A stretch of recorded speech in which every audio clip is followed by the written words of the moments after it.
What's up everybody, it's Joe here with Joseph Blake Photography, and in today's video, it looks like we've got the specs for the R1 that we're probably gonna see announced next month, so let's talk about the specs.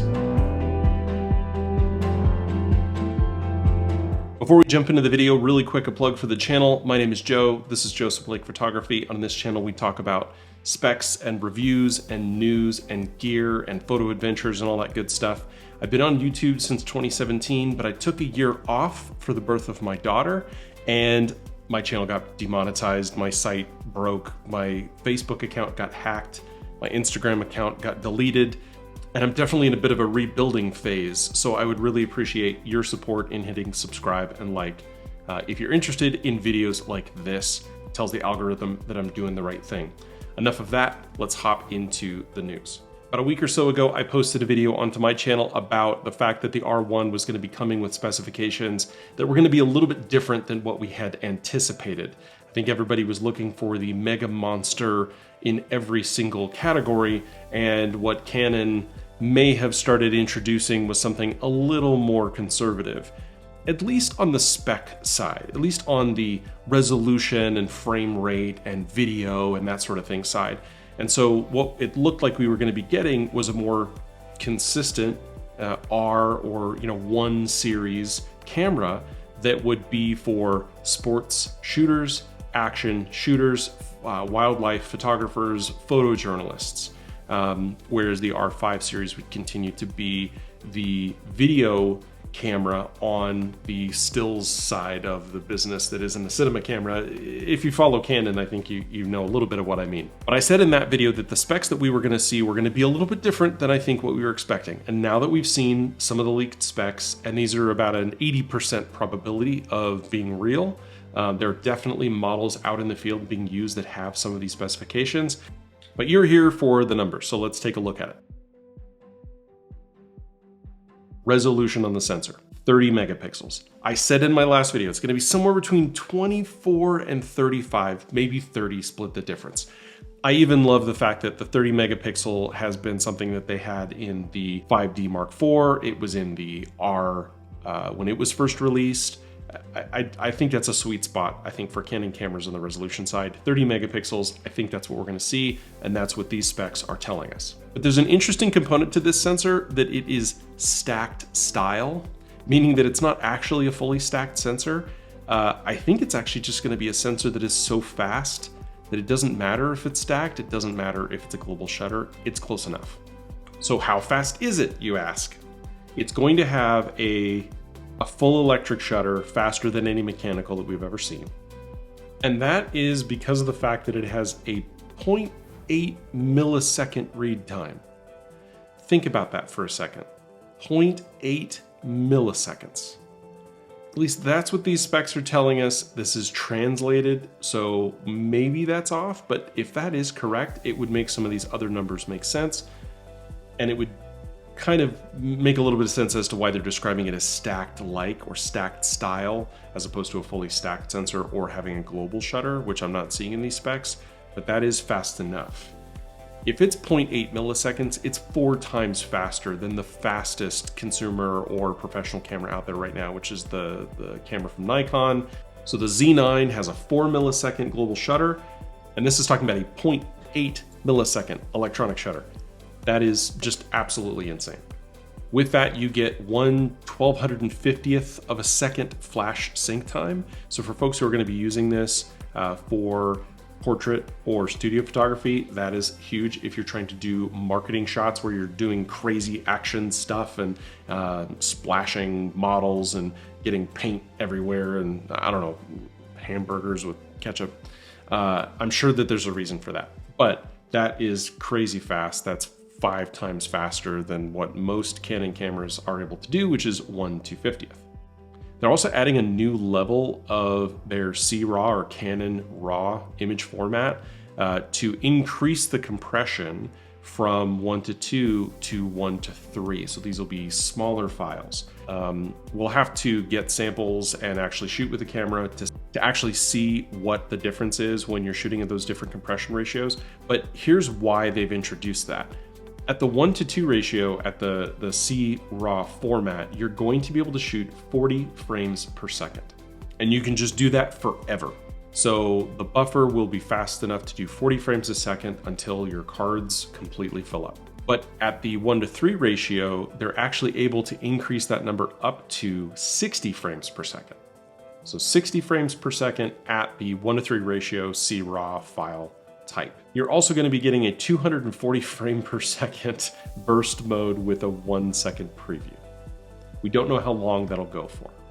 Okay, so just in terms of the sensor, 30 megapixels, crazy fast, 0.8 millisecond read time, the ability to shoot 40 frames per second in 1:2 ratio compression, 60 frames per second in the 1:3 ratio, up to 240 frames per second in burst mode.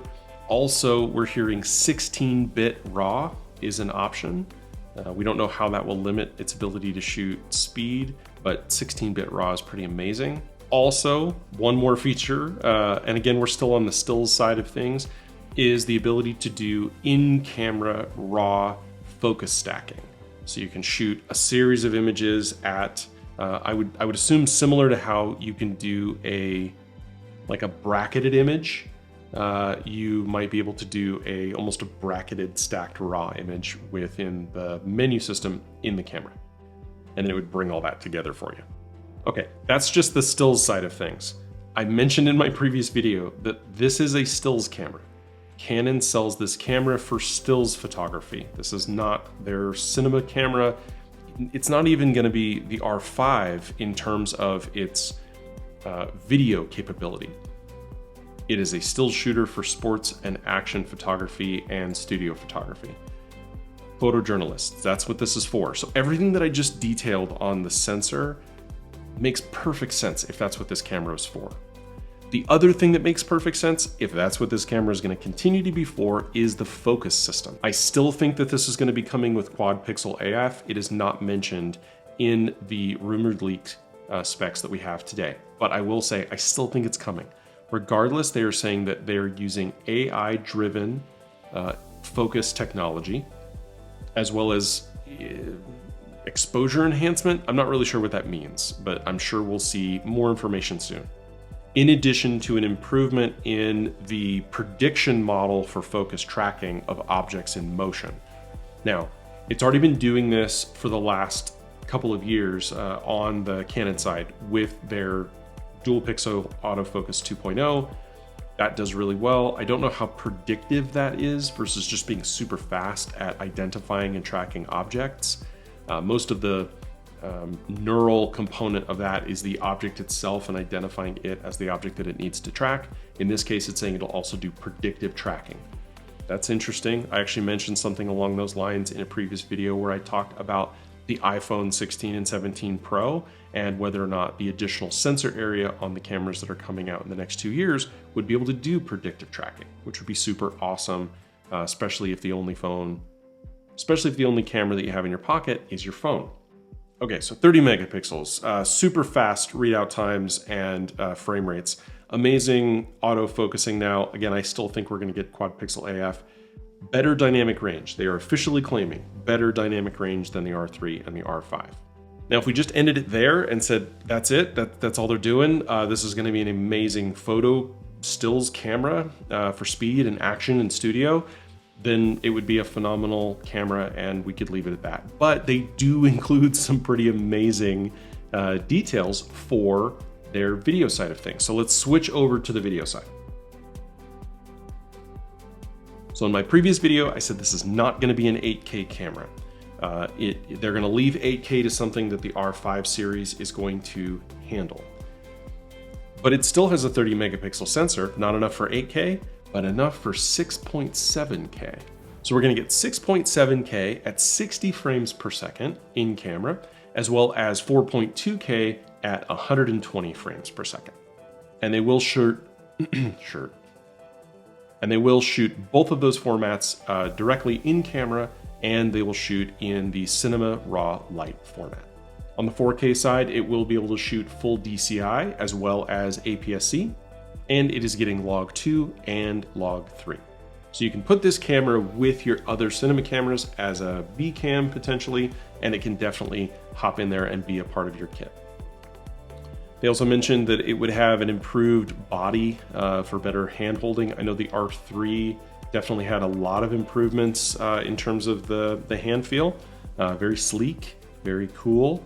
We'll see what that translates into for the R1.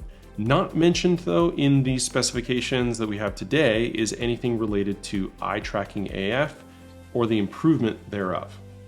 Now normally I wouldn't just post every single rumor that I see, but this has been posted now by two different pretty legit Canon news sites, and Canon Rumors is giving this their kind of middle of the road recommendation, meaning it's close to being accurate. And it does match with the information that we were getting after last week, that we're not going to be getting this, 8K do-it-all camera. This feels perfect for the R1. I'm super excited. These specs look phenomenal. And I think that the headline story here is not going to be the video specs or the megapixels or any of the things that we were thinking about before. It's going to be the autofocus, and it's going to be the speed of this sensor. So I think that's where we're at. I would really love to hear your opinion and your thoughts on this news. Are you in the market for this camera? Is this something that you're going to be adding to your kit? Are you a professional photographer? And if so, is this the kind of camera that you would have in your gear vault? Let me know down in the comments. Or do you just love to hear and see the market move forward? Let me know down in the comments. Go ahead and hit the subscribe button if you're interested in information like this.